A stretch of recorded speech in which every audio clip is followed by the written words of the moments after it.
Ang pag-iipon ng pera kahit nasa maliit na sweldo, ay isang maingat na ugali sa pananalapi na maaaring humantong sa higit na katatagan sa pananalapi at seguridad sa katagalan. Narito ang ilang mga tip upang matulungan kang makatipid ng pera ng epektibo.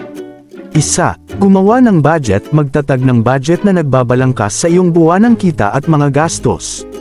Tukuyin ang mga lugar kung saan maaari mong bawasan ang paggasta at ilaan ang isang bahagi ng iyong kita sa mga ipon. 2.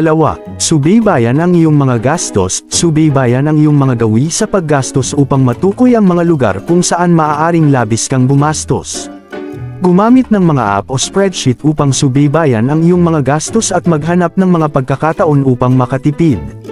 3. Magtakda ng mga layunin sa pag-iimpok. Tukuyin ang mga panandalian at pangmatagalang layunin sa pag-iimpok, tulad ng pagbuo ng emergency fund, pag-iipon para sa isang bakasyon, o pag-aambag sa pagre-retiro.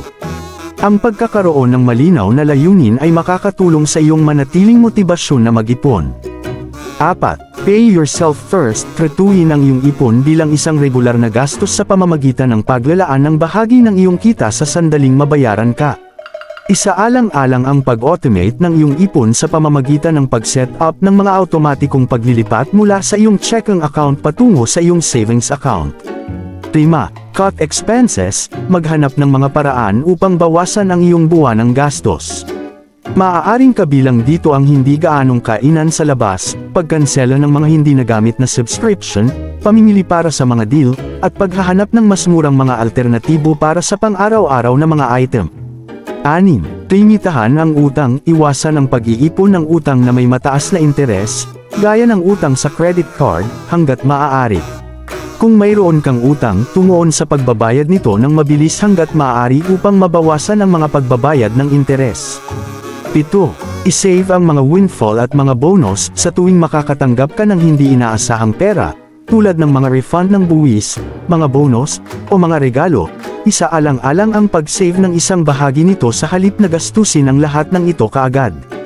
8. Live below your means. Ugaliing mamuhay ng mas mababa sa iyong kinikita sa pamamagitan ng paglaban sa tuksong mag-upgrade sa mas mahal na pamumuhay habang lumalaki ang iyong kita.